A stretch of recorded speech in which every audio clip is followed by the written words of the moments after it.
Om Sahana Vavatu Sahano Bhunaktu Sahaviryam Karavavahai Tejasvinavadhitamastu ma vidvishavahai. Om Shanti Shanti Shanti. Om Purnamada Purnamidam Purnat Purnamudachyate Purnasya Purnamadaya Purnamevavashishyate. Om Shanti Shanti Shanti. Shruti Smriti Purananam Alayam Karunalayam Namami Bhagavatpadam Shankaram Lokashankaram Shankaram Shankaracharyam Keshavam Badarayanam Sutrabhashyakrtau Vande Bhagavantau Punah Punah. Ishvaro Gururāgneti Murtibheda Vibhagine Vyomavadvyakta Dehaya Dakshinamurtaye Namaha.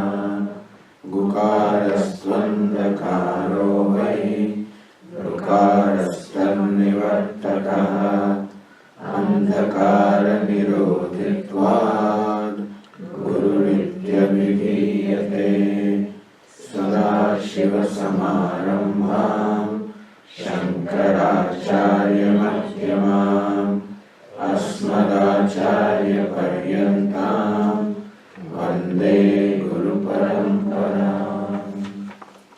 Om Namo Bhagavate Vaivasvataya. Om Namo Bhagavate Vaivasvataya. Mrityave Brahma Vidyacharya Nachiketa Secha.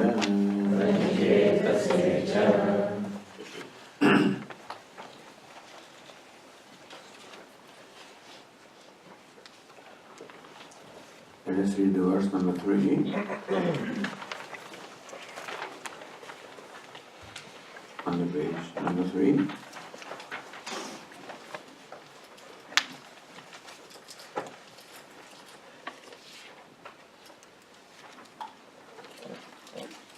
Yeyam prete vichikitsa manusye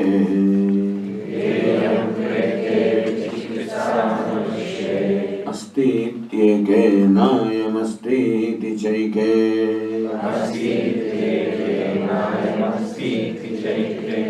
Etad vidya manushishtastvayaham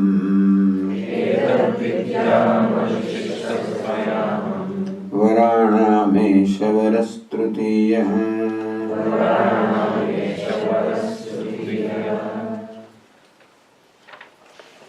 And thus, encashing his third wound, Nachiketa asks for the self-knowledge, which is described here in a unique way, that there remains this doubt when a person dies as to whether something remains after the death or something does not remain. See, this is not something that can be established by perception, nor can it be established by inference, meaning that with whatever means of knowledge we have,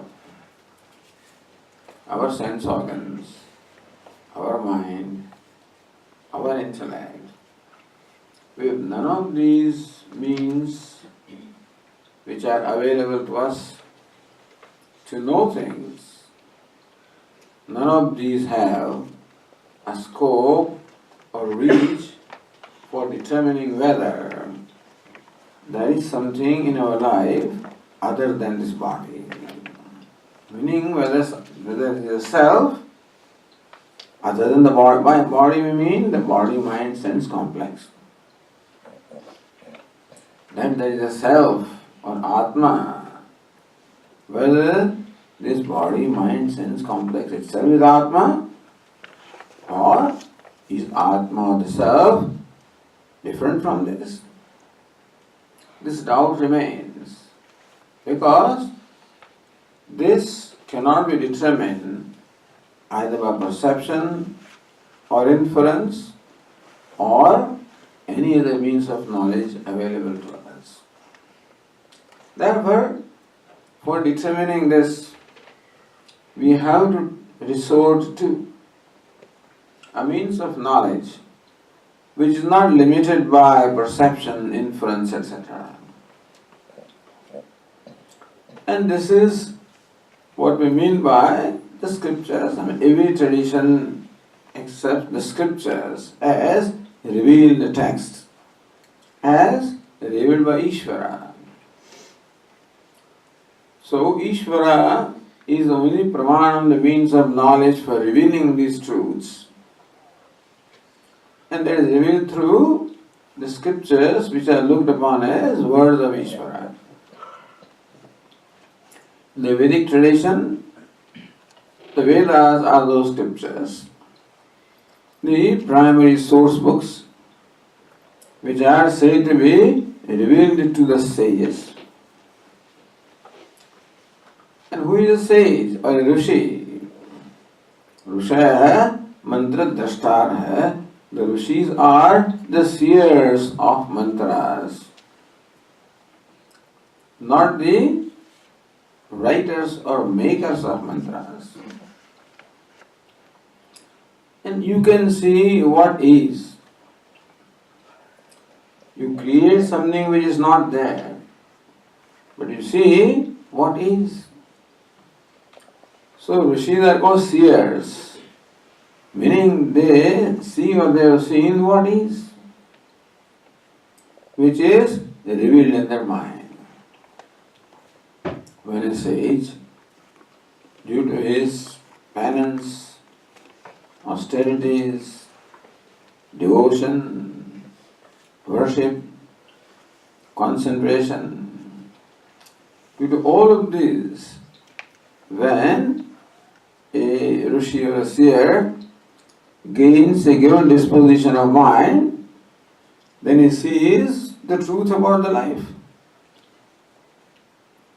Just as a scientist also is a rishi who contemplates upon the truth of the phenomenal world and comes up with an understanding of why a given thing happens. In fact, all knowledge is always revealed. Although we may feel that I gain the knowledge, that I create the knowledge, knowledge is never created because knowledge always is of what is. All that is required is for my mind to tune up to what is, and then the mind sees what is. So whether all poets are there, artists are there, sages are there, scientists are there, you and I are there. When we tune up to a given aspect of the truth, then we get the insight. And therefore that is not a product of perception, not a product of inference, not a product of a limited human effort. It is tuning up with what is, tuning up with the truth that is. And therefore we look upon these revelations of the scriptures as the source of knowledge. Knowledge of those entities which otherwise cannot be known by us through the available means of knowledge. And that knowledge comes to us again from a teacher who is tuned up with the same truth. Therefore in the verse that we just read, Nachiketa says, I want to know the self as instructed by you. I know that I cannot independently know that. But Nachiketa, why do you want to know this? What is so important about it, about this knowledge? So says Shankaracharya,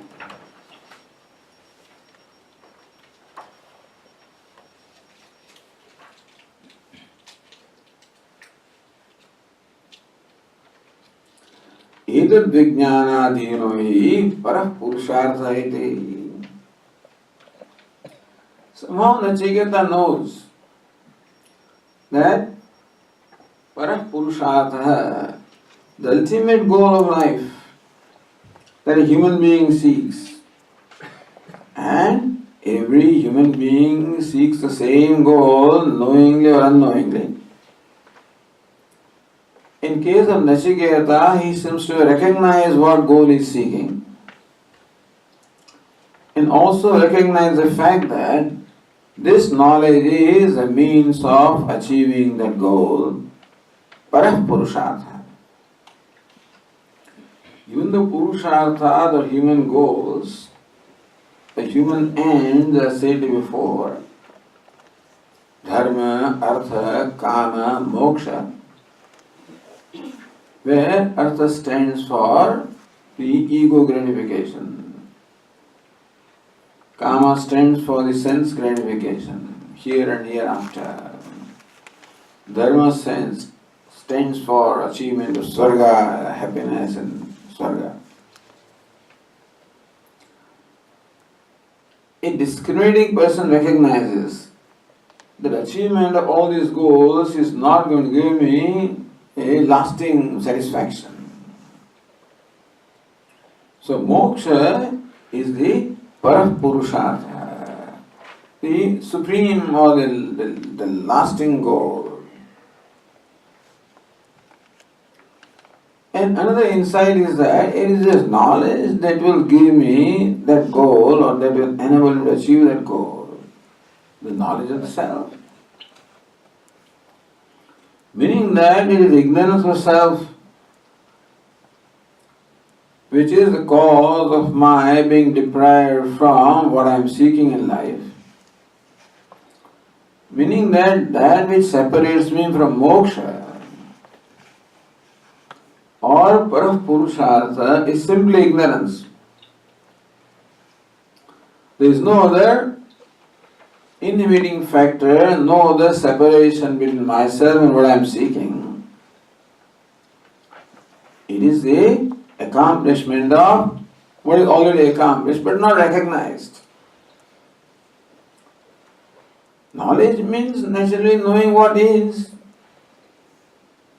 And self-knowledge means knowing the self as it is. Knowledge doesn't change anything. Just as light simply reveals what is.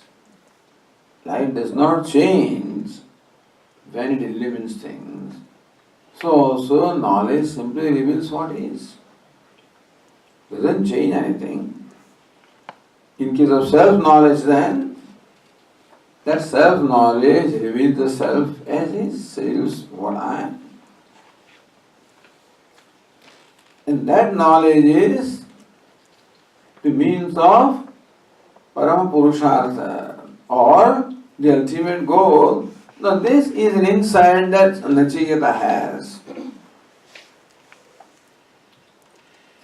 That all what I need in my life to gain a lasting satisfaction is self-knowledge. And we have discussed this a number of times, that because self or Atma happens to be limitless, a freedom or unconditional freedom is the nature of the self. It makes sense also. That unconditional freedom or unconditional happiness should really be my nature. It makes sense. How does it make sense? Because that is what I love. What I love in my life really is unconditional freedom. I love freedom, but unconditional freedom where no strings are attached to my freedom. I love happiness, unconditional happiness, where no strings are attached to my happiness, no conditions. That I can be happy only at a given time, at a given place, and a given condition. Only if I do this, if I don't do this, I don't like any of those conditions. Right now I have to settle with those things. Right now I don't know anything otherwise. So I go to a place to be happy, I go seek a time to be happy, I seek a situation to be happy. I don't like that. If I in my way, I would want happiness, not dictated by time, not dictated by place, not dictated by condition, not dictated by anything. That's what everybody wants. Not being dictated. That's all. And it is a very fair desire. It's a legitimate desire. So that's what every human being loves.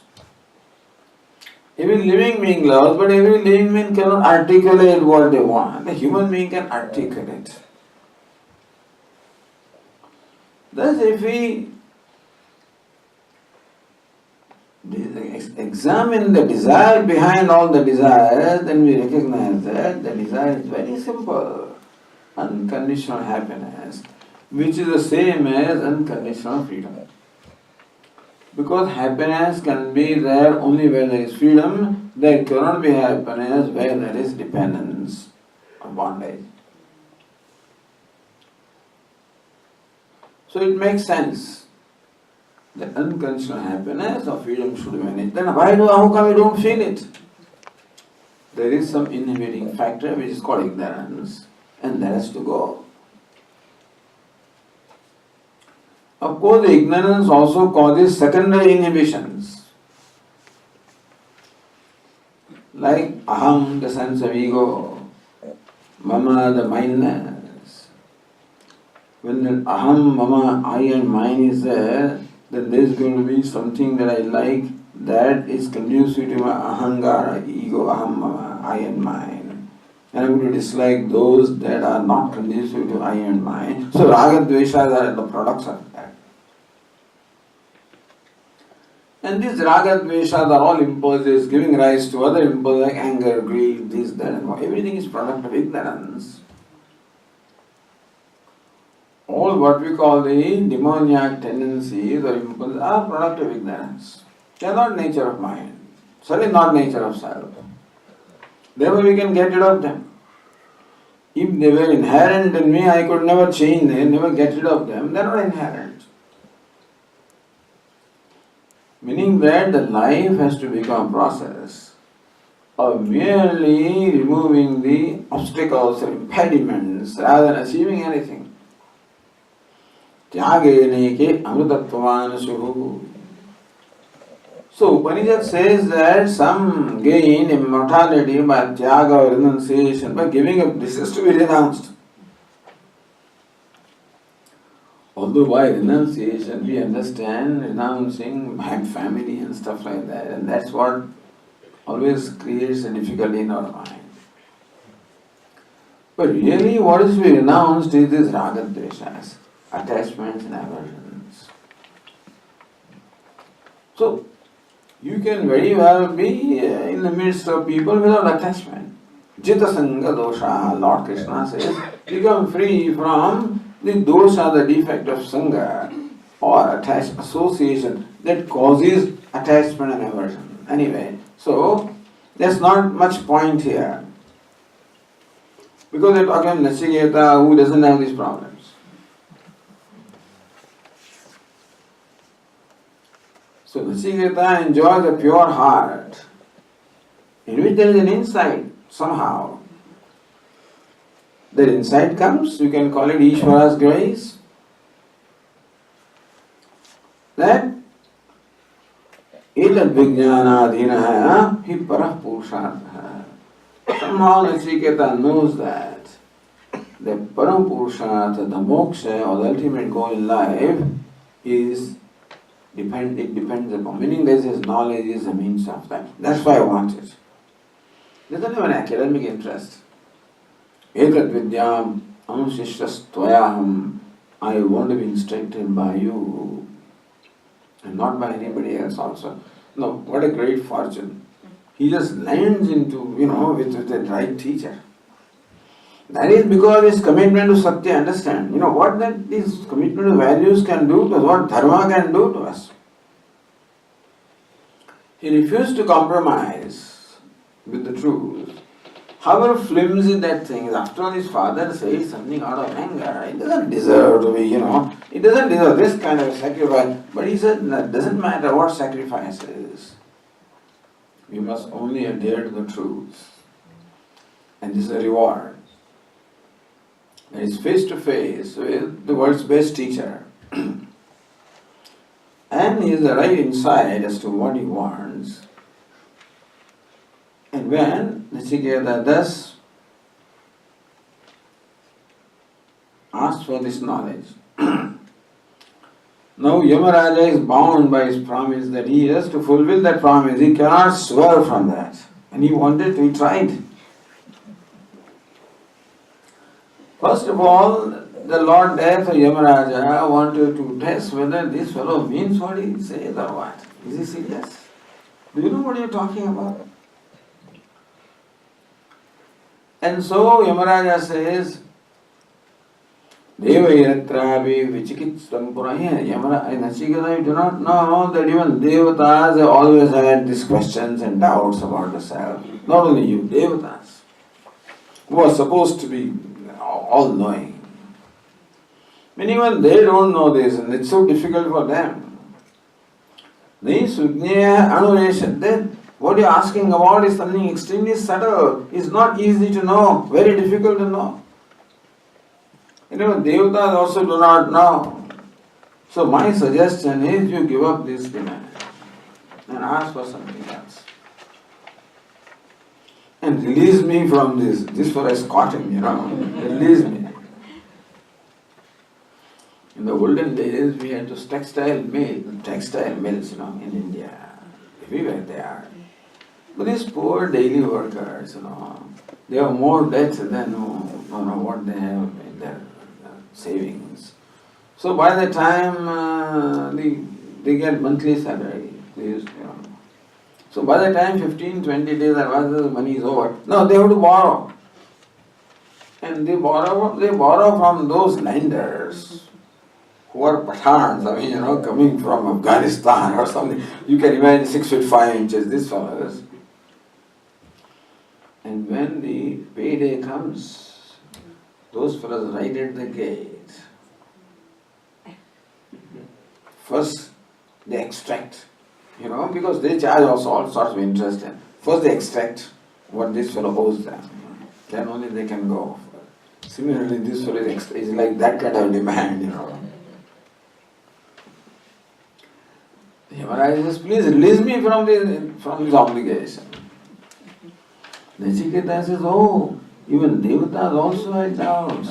Even they also always wanted to know and never knew. That means it's most precious and I definitely want it. And even though the truth may be very subtle, there is a teacher like you in front of me. Why should I worry? It's your responsibility, to make me know. So he could not be discouraged. Then Yamaraja thought, all right, he tried another method of putting temptations before him. Maybe he can be tempted, he can be distracted from this. Like a child, wants something and you just give him a candy and he forgets that and you can distract him. So Yamaraja thought, let us try to distract him. He said, hey Nachiketa, you ask for whatever you want. In the words which were prevalent those days, Shatayusha, Putra Pautran Raneshwar, he Nachiketa, ask for sons and grandsons, all of whom will be Shatayusha, live for 100 years.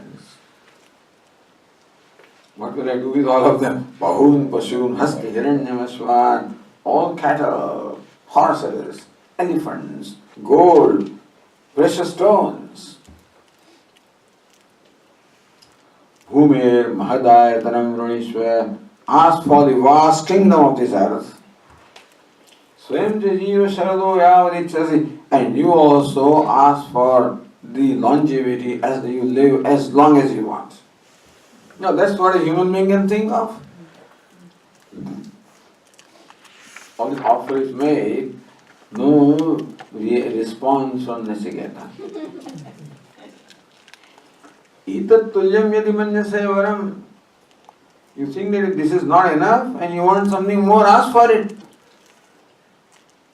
Ask for longer life, ask for more wealth, ask for more power. No response. Maybe he is not satisfied with the earthly pleasures, our heavenly pleasures, because people have always value for foreign things, imported things. Himarama, Saratha, Saturya. Yamaraja shows in heaven, look at these chariots. And these apsaras or damsels in the chariots, they are not there for you to sing and dance and entertain. They have the instruments, they have the music, the chariots. I'll send all of this to you to entertain you.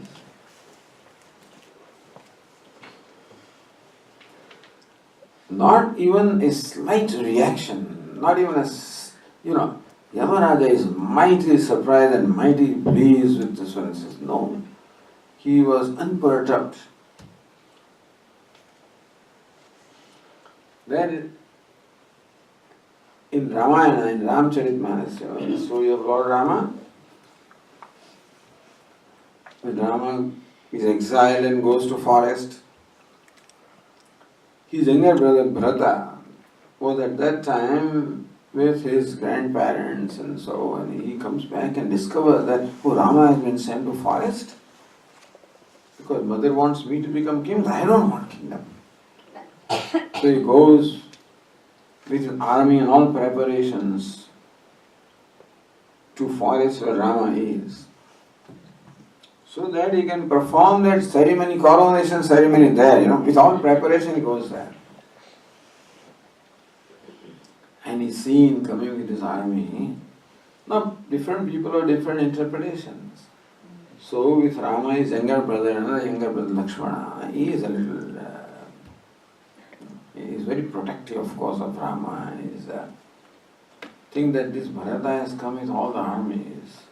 Why should he come with army? He's come here to attack us, wants to get rid of us. Although he will be away for 14 years, but I think he wants to get rid of us first. Because after 14 years if we return, then again we have to be here to surrender the kingdom. He wants it forever. That's why he has come. She says to Rama, this Bharata has become very greedy. I know that he is a very noble person, but he has become very greedy because the kingdom, such great kingdom is at stake. So Rama says to Lakshmana, you know something? There is this thing called the Milky Ocean. Ocean milk of milk. There are 7 kinds of oceans are there. One of them is ocean of milk, ocean of honey and things like, ocean of sugar cane, juice. Different kinds of oceans are there. Even to think of them is so nice.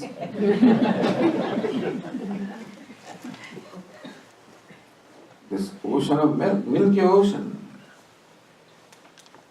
Now, normally in the milk, if you put some curd, something sour, it gets, curdled. Meaning that milk can easily get affected by this sour thing. What about putting some curd in milky ocean? What is it? Anything going to happen? Nothing.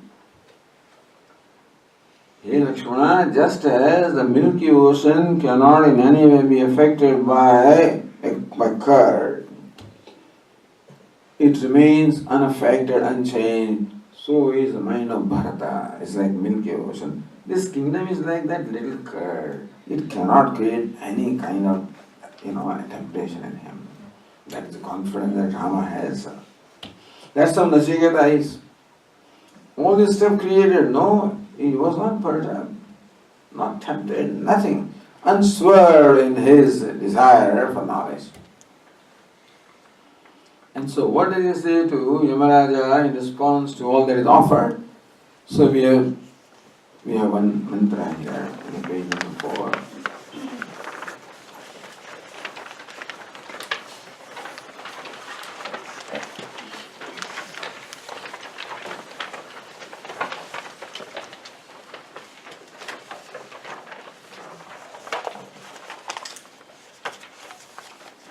स्वभावामर्त्यस्य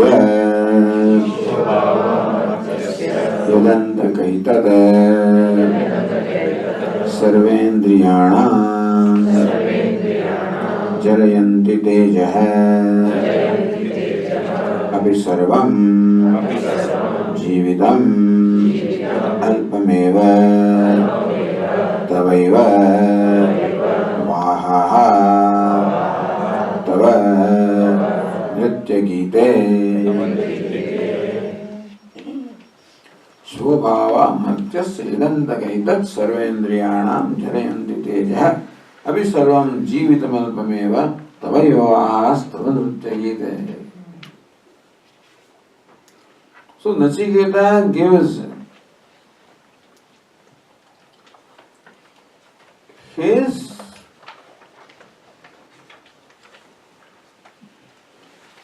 judgment or determination or his estimate of what has been offered. All these that is offered, all the worldly pleasures and the means of pleasures and the heavenly pleasures, all of them. There is one word that Nachiketa uses about them. Svabhavaha. Swaha means tomorrow. Bhava means to be or existence. Svabhavaha. Whether these will be there or not tomorrow. Svabhavaha means those about which there is a question whether they will be there tomorrow or not. Meaning that these are perishable, ephemeral things. He Antaka. Antaka is the address to Yamaraja. Antam karoti iti antaka. Antam is end. The one that brings end is called antaka. Because Yamaraja brings end to everybody, and therefore one of his names is Antaka. Hey Antaka, you know that everything comes to an end. You are the Brahma who brings an end to everything. So you know what end is, that all of them are going to end.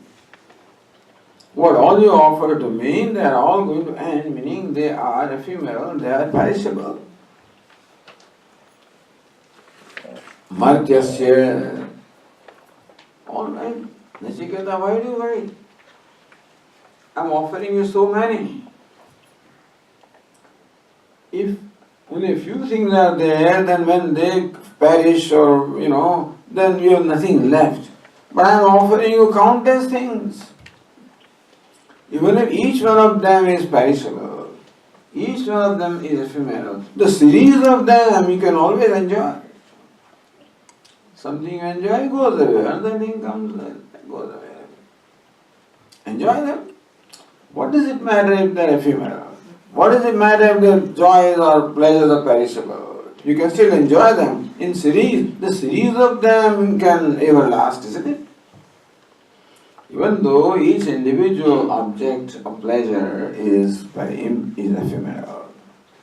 But how about a series of them?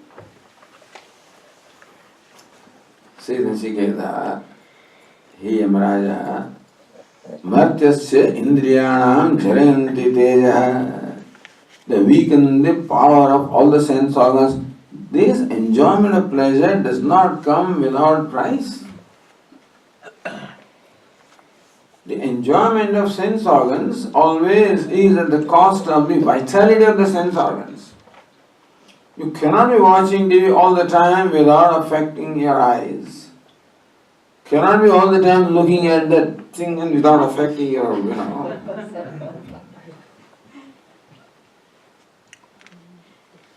Cannot be eating as you like without affecting your health. All enjoyments come at a price. nothing comes free. And what's the price?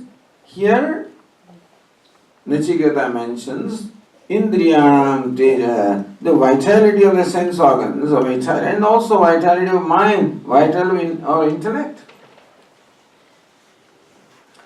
So, it says here, Shankaracharya, Dharma, Virya, Prajna, Teja, Yashah Pravrutinam, Kshapetrutvat.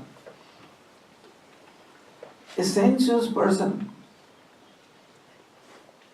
who just enjoys one thing after the other. Not only there is bhoge roga bhayam, meaning that when you are given to bhoga or the enjoyment pleasures, not only brings roga or disease, that's all now in the body, but your whole personality, dharma. The thing is that when we enjoy something, we should know that the pleasure that we get from anything is the result of the fructification of the past punya karma. Any kind of pleasure or happiness that we get in our life, it may look like it has come from a given object. That object is no doubt instrumental, but the main reason for our enjoying any kind of pleasure coming from senses is the past punya karma. So one thing that we keep on exhausting by these pleasures, of these sensuous pleasures, is we keep on exhausting our savings in terms of punya. That's why Lord Krishna says, Shine punya martyalokam vishanti. As a result of the accumulation of punya, the virtue of having done the virtuous deeds here, you qualify to go to heaven. But then, when that punya gets exhausted, you are back. So one thing that gets, so we don't realize that. We think that the money gives me something. They don't give me anything. It is punya that gives me pleasure. You should know that. Because if those things give pleasure, then I should always be pleased. If the wealth and fame and power and comfort, if they were the means of pleasure, then I should be pleased as long as I have. There is no such rule at all. So dharma, virya, samarthyam, as I said, the vitality of the body, vitality of the sense organs, all of these also will pay the price. Prajna. The prajna means the wisdom, or the capacity to understand the scriptures, the capacity to understand the subtle things. That subtlety of the mind also is sacrificed. Because the pleasures are very gross. And for enjoying the pleasures, the mind also is always preoccupied with the gross things. So when is the next movie going to come, and when is the next vacation going to come, and when is the next... So all this, that the mind in course of time loses the capacity to really be able to grasp that which is subtle. So therefore, the wisdom also slowly and slowly is sacrificed. Teja, your capacity to rule, to control, to impress, all of this also sacrifice. Yashaha. And really, nobody respects a sensuous person. You may, because you need that person, therefore you may show some outward respect. But in our own mind, we always respect a person who is a person of austerity, of self-control, not a person who is sensuous. Nobody respects. At least those days they did not respect. Today it may be different.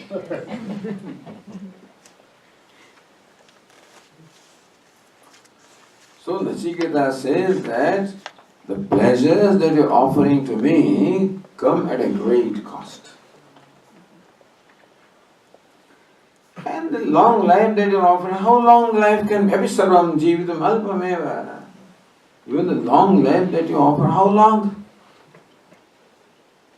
1,000 years, 2,000 years, million years, so what? As far as infinite time is concerned, it is still insignificant. Any finite number is insignificant with reference to infinity. Is it not so? The Swamiji always pointed out, look, what's the distance between 1 and infinity? Infinity. Distance 100 and infinity? Infinity. Million and infinity? Infinity. Billion and infinity? Infinity. Trillion. Distance between any finite number, either trillions and zillions or what, and infinity is infinite distance. Meaning that even if you give me a long life of thousands of years or millions of years with reference to infinite time, it is insignificant. It will come to an end. I want that which doesn't end. I want the happiness that does not end. I want the happiness that does not require any price to be paid.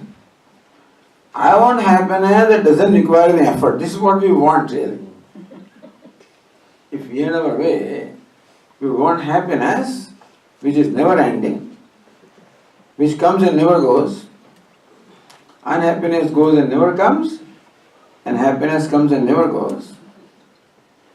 And that happiness also I want to enjoy without paying any price. And if I had my way, I would enjoy that without any effort. Effortless happiness, without paying the price, and everlasting. This is what we want. We don't think we can get it, but this is what we want. Hey Amaraja, nothing can give me that. That what I want is that. There can be only one source of that happiness, effortless, only myself. If the happiness comes from the self, then only it can be effortless, then only it can be without price, and then only it can be everlasting. So with reference to that happiness which I want, what all you are offering is insignificant. And therefore, Tavayavavat Tavanrutyagite. Here Maharaja, keep your vehicles with you, Nrutya the dance with you, Gita the music with you, keep them with you, don't even give me. I don't even bother about that. This, I don't think Yamaraja ever met anybody like that. And further also Nachiketa says, Navitte, a very profound truth is uttered by him. This is one profound thing what this verse said. Second thing he says, Navi, which is not brought here, but Navitte tarpaniyo manushya. Here Maharaja, manushya, a human being can never be satisfied by wealth. And wealth also includes the power and fame and everything. That a human being can never be satisfied by those things.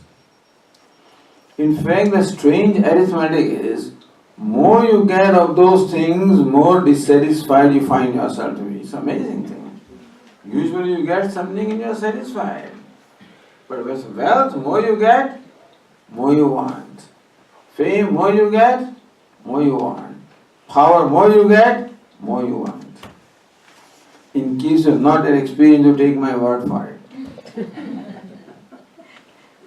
Swami, I still don't have it, let me try. Navittena tarpaniyo. Vitta means wealth includes also fame, includes power, includes all these worldly gains. Not tarpaniyo. And you do some research and ask people in private, are you satisfied? Ask the president of the United States, are you satisfied? Not this one, any other one. That fellow who always tries, I did not realize what I was asking for. He said this is pretty difficult, He thought this is an easy thing or what? You are trapped. You can't escape. Anyway, that's whatever it is. But the thing is, it is not possible that we can be satisfied for a very simple reason, that what we want is limitless. And how can any limited thing satisfy me? Not only it doesn't satisfy, it creates more craving, that's the thing. You know, those wandering sadhus who come used to come for, and sometimes they present themselves at the door, and then mother says, okay, you sit down, and she serves. These Gujarati fellows, you know, serving this one chapati, this very thin and says, Mataji, don't give me this, give me this much. He doesn't want number 2, 3, give me this thickness, you know. These 1 and 2 chapatis are in fact creating more hunger in me, you know, they are not satisfying the hunger. Similarly, all this stuff creates more hunger in us, it doesn't satisfy. And a very clever thing Nachiketa says. So why should I worry? When I come to you, and now that you are so pleased with me, I know that you will never take my life. As long as you enjoy, so all of these are term, appointments. So Yamaraja also has an appointment for a period of time. As long as you are in ruling this life and death, so long I need not worry because I am the special person. You are not going to take my life. And you know that I am a Brahmana and that you are not going to keep me poor. Wealth I will have. Why should I ask for it also? That's another thing. Why should I ask for things that I am going to have anyway? That also he says.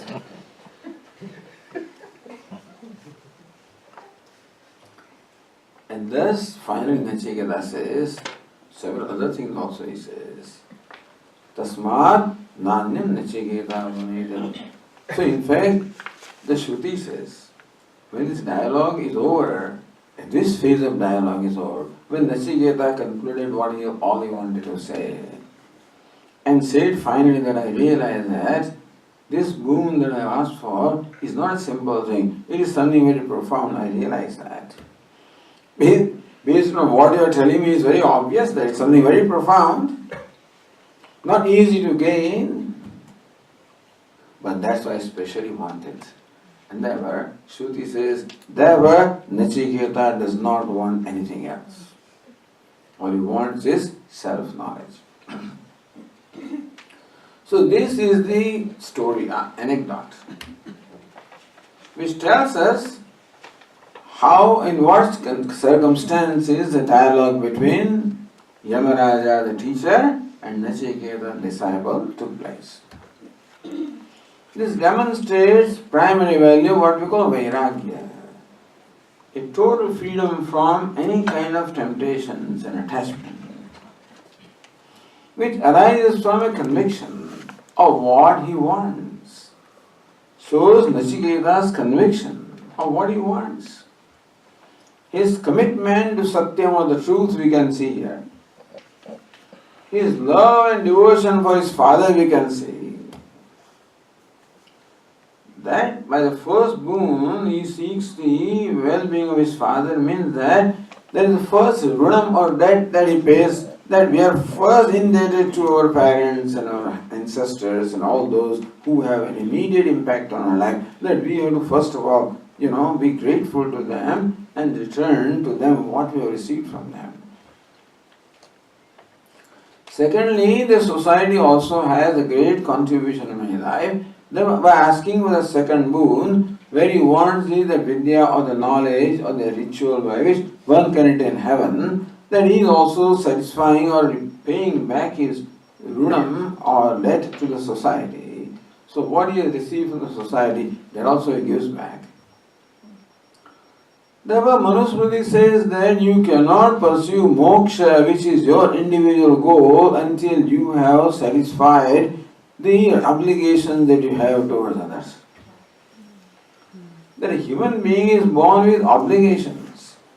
We are what we are on account of the obligations or the help or the support that we receive from the whole universe.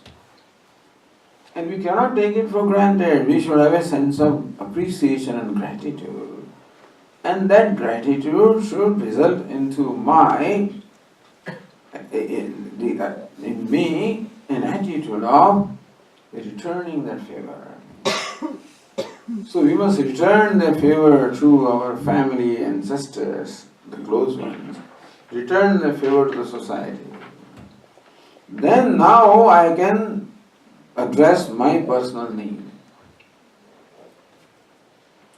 Gurunani trini apakrutya mano mokshe niveshayet. Manusmriti says that one may place his focus, his mind upon moksha, having fulfilled all his obligations. That's a unique concept that the Vedas have, the concept of obligation. That we are born with obligations and we are constantly obliged on account of all the help and support, unasked help and support that we receive from the rest of the creation, and therefore we also have to contribute. That's why the need for being a contributor. More we consume, more indebted we become, understand that. Therefore, minimum consumption, otherwise we keep on raising our debt, and maximum contribution so that we can get rid of the debt. Then only there is a clear conscience. So Nachiketa has a clear conscience about having done what needed to be done as far as obligations are concerned, and then only he proceeds to ask for his agenda. His personal agenda comes after having fulfilled the agenda of others. And so that shows Nachiketa's maturity. Number 2 shows his value for the knowledge. How the self-knowledge is the most valuable. What is called vairagya or dispassion is when there is passion for something else. Dispassion for one thing calls for passion for something. Meaning the dispassion for all the worldly and otherworldly pleasures and achievements and accomplishments which ordinary people want. A dispassion for them is because of the passion that he has for the self-knowledge, a commitment. The value that he has or discover for the self-knowledge that animals, that it is the most valuable thing, he knows the value of the value of the self-knowledge, and therefore he realizes nothing is as valuable as that. Therefore you can let go other things. He also realizes that you cannot have the cake and eat it too, what do you call it, or something. You can't have both. Meaning you can't have helicopter and moksha. You cannot have all this worldly stuff and moksha also because they are mutually exclusive. They cannot go together. You can have things which are compatible to each other, that's fine. Nothing wrong in having things that are compatible. But these are mutually exclusive. One is, the other cannot be. Therefore, you to pursue what is eternal or permanent by letting go of what is impermanent. You cannot be hanging on to the impermanent also and then also seeking permanent, because that means you don't have enough value for permanent at all. All of this is called viveka. Viveka means the discernment, the discrimination that is very aberrant in Nachiketa. And then viveka brings vairagya.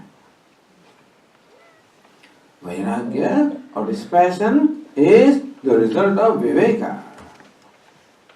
The result of a mature understanding, maturely discerning what it is that I want, what is the means of fulfilling what I want, and it is also very clear that unless I am totally committed to that, there is no way that I can accomplish it. So Yoga Shastra will say that you must have dirghakala, commitment, but do it for a long time. Nirantaryam, constantly. Adarena, with devotion, with commitment. Meaning that this commitment does not stand any other commitment. This commitment requires that all other commitments and all the agenda has to be dropped. Because they are opposed to this. You can have agendas which are compatible with each other, but then all these worldly gains and accomplishments and worldly pleasures are exclusive. They are opposed to seeking moksha or this knowledge. Therefore they have to go. Meaning my idea is that when you are pursuing self-knowledge, for that the means is shravanam, listening to the scriptures from the teacher. Mananam, reflection upon that, Nididhyasanam, meditating upon that. Now that requires a totally devoted mind. That's called devotion. That's called devotion of knowledge. It means a single pointed devotion also, and therefore other things have to go. Other devotions have to go for this devotion to become firm. So all of this is shown by Nachiketa. Viveka, Vairagya. And Vairagya is evident in his conduct. He shows Shama, a tranquility of mind, which is unperturbed. Dhamma shows a total self-control. Uparama, total inwardness of the mind. Shraddha, trust in the scriptures and the teacher. Samadhanam, the focus of the mind. So the qualifications that Vedanta prescribes, the four qualifications, Viveka, Vairagya, Samadhi, Shatka, Sampatti, Mumukshutvam. Viveka, discernment of what it is that I want, clarity about that, and a conviction about that. Vairagya, then letting go of what I do not want or what is opposed to that. Samadhi, Shatka, Sampatti. Now when you give up all these unnecessary things, all unnecessary cluster from your mind goes away naturally. So mind enjoys the tranquility. No more cravings. And so sense organs are also disciplined because the cravings drive them. There is no craving to drive them. Shama, Dhamma, Uparama. All of these, so Nachiketa is an ideal adhikari or a fit sprint. Our Swami used to say, there are no Nachiketa, remember, there are rare. Because we always, once we hear about Nachiketa, a complex develops in, wow, this is impossible, I can't do this. So no, hardly Nachiketa are born, but they can be made. And this shows that we have to do this. We have to make ourselves. There is no choice, no shortcuts. So when something happens, it may happen and what comes goes away also. Fine, you are lucky, it happens, is good for you. But only when this is there that it gets sustained. The people have experience of all, Kundalini and things like that. But unless you are ready for that, it sometimes creates much more problems than solves anything. So rather than seeking any experiences and stuff like that, seek the preparation to sustain and to digest what can come through. The Vedanta emphasizes this preparation, which are all within our scope. Vedanta does not talk of preparation or qualification with otherworldly or which are something out of our capacity. Everybody has a capacity to invoke this from ourselves. All of us have a measure of viveka or discernment. We have. All of us have a measure of vairagya, dispassion. All of us have a measure of all those qualifications. So we have to cultivate them further. So Nachiketa becomes like a role model for all the seekers, forever. And that is why this Upanishad, there is no other Upanishad that shows an adhikari of this stature, of this nature. There is a Shvetaketu, there are this, that and what not, there are. But Nachiketa is a perfect, there is no imperfection shown at all. Shvetaketu shows in the beginning problems, but later on he turns around. So this is only first chapter of, first section. As I said, actually there are two chapters of Katho Upanishad. Each chapter of Adhyaya has 3 sections called Valdi. So the first section of the first chapter is concluded with this story giving us the background. And now the discourse of Yamaraja begins. We'll start from the next class. Om Purnamada Purnamidam Purnat Purnamudachyate Purnasya Purnamadaya Purnamudachyate